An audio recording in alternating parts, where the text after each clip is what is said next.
কেন নাম বাদ তালিকা প্রকাশ করে জানাতে হবে কমিশনকে। আধার দেখিয়ে চ্যালেঞ্জ করতে পারবেন ভুক্তভোগীরা। এসআইআর ইস্যুতে বিরাট রায় সুপ্রিম কোর্টের।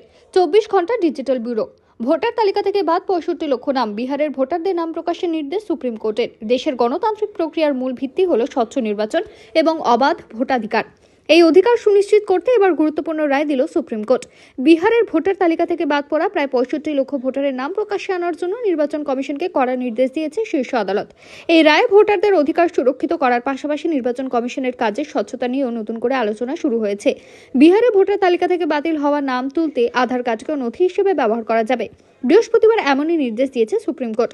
বিচারপতি সূর্যকান্ত, বিচারপতি জয়মাল্য বাগচির বেঞ্চ অন্তর্বর্তীকালীন নির্দেশে আধার কার্ডকেও স্বীকৃত নথি হিসেবে গ্রহণ করার নির্দেশ দেন। যদিও ভোটার তালিকায় নাম তোলার প্রামাণ্য নথি হিসেবে 11টি নথির কথা বললেও আধার কার্ডকে স্বীকৃতি দিতে চায়নি নির্বাচন কমিশন। তারা জানায়, আধার কার্ড পরিচিতির প্রমাণ হলেও নাগরিকত্বের নয়। প্রাথমিকভাবে সুপ্রিম কোর্টের বিচারপতিরাও নির্বাচন কমিশনের সঙ্গে একমত হয়েছিলেন, কিন্তু বৃহস্পতিবারের শুনানির পর সুপ্রিম কোর্ট আধারকে 12 নম্বর নথি হিসেবে গ্রহণ করতে বলেছে। সুপ্রিম বক্তব্য। জানা গিয়েছে, বিহারে ভোটার তালিকা সংশোধনের প্রক্রিয়ায় ব্যাপক সংখ্যক ভোটারের নাম বাদ পড়েছে। একটি জনস্বার্থ মামলার প্রেক্ষিতে এই বিষয়টি আদালতের নজরে আসে। মামলার আবেদনকারী যুক্তি দেন যে ভোটার তালিকা থেকে বিপুল সংখ্যক নাম বাদ পড়লেও সে তালিকা প্রকাশ করা হয়নি, ফলে কেন এবং কোন ভিত্তিতে ভোটারদের নাম বাদ দেওয়া হয়েছে তা জানার কোনো উপায় ছিল না। এটি ভোটারদের মৌলিক অধিকারের পরিপন্থী।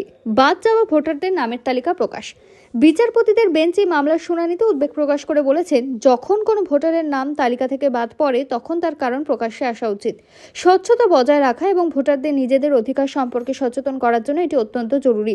আদালত স্পষ্ট জানিয়ে দেয়, নির্বাচনের আগে ভোটার তালিকা থেকে বাদ পড়া নামগুলির সম্পূর্ণ বিবরণ প্রকাশ করা নির্বাচন কমিশনের কর্তব্য।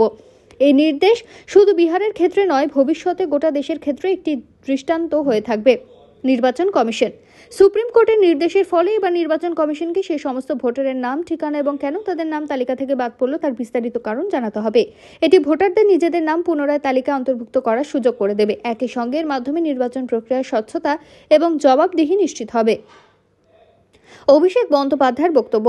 বিজেপি নেতা অনুরাগ ঠাকুরের অভিযোগের পাল্টা দিলেন অভিষেক বন্দ্যোপাধ্যায়। তার লোকসভা কেন্দ্রের এক ঠিকানায় 47 জন ভোটারের ভিডিও প্রকাশ করে সত্য মিথ্যা প্রমাণ করে দেবেন বলে ঘনিষ্ঠ মহলে জানালেন অভিষেক। এসআইআর করতে হলে আগে লোকসভা ভেঙে দেওয়ার দাবিতে অনড় তৃণমূলের সর্বভারতীয় সভাপতি অভিষেক বন্দ্যোপাধ্যায় নির্বাচনী কেন্দ্র ডায়মন্ড হারবারের 47 জন ভোটারের ভিডিও এবং তথ্য প্রমাণ পাঠানো হয়েছে অনুরাগ ঠাকুরের বাড়িতে। বৃহস্পতিবার ঘনিষ্ঠ মহলে অভিষেকের স্পষ্ট মন্তব্য, বিজেপি লিখিতভাবে দিক, ওদের সব সাংসদরা পদত্যাগ করবে। আমি 1 মিনিটে পদত্যাগ করে দেব। আমরা বলতে পারছি, কারণ আমাদের ভয় নেই। যতবার নির্বাচন করাক। ভোটার তালিকা সংশোধনের নামে বৈধ ভোটারদের নাম বাদ দেওয়ার চেষ্টা করলে পথে নামবে মানুষ পথে নামলে জোর করে কিছু চাপিয়ে দেওয়া যাবে না। সূত্রের খবর, তৃণমূল শীর্ষ নেতৃত্বের বক্তব্য স্পষ্ট, রাজ্যে কোনোভাবেই এসআইআর করতে দেওয়া যাবে না। সামগ্রিক পর্যবেক্ষকদের মতে সুপ্রিম কোর্টের এই রায় অত্যন্ত সময়োপযোগী। বর্তমানে ডিজিটাল যুগেও ভোটার তালিকা নিয়ে নানা ধরনের জটিলতা ও অভিযোগ উঠে আসে। এই রায়ের ফলে ভবিষ্যতে নির্বাচন কমিশনকে ভোটার তালিকা থেকে কোনো নাম বাদ দেওয়ার আগে আরও সতর্ক থাকতে হবে। এতে করে যে কোনো রাজনৈতিক উদ্দেশ্য প্রণোদিত পদক্ষেপের সম্ভাবনা অনেকাংশে কমে যাবে। গণতান্ত্রিক ব্যবস্থার প্রতি জনগণের আস্থা ফিরিয়ে আনতে এই ধরনের পদক্ষেপ অপরিহার্য। এই রায়ের পর নির্বাচন কমিশন কিভাবে পদক্ষেপ নেয় এখন সেটাই দেখার বিষয়। তবে এইটুকু স্পষ্ট যে ভোটাধিকারের গুরুত্বকে পুনরায় প্রতিষ্ঠিত করল দেশের সর্বোচ্চ আদালত। ভিডিওটি ভালো লাগলে একটি লাইক করবেন এবং চ্যানেলটিকে সাবস্ক্রাইব করে আমাদের সাথে থাকবেন সময়ের সত্যের পাশে।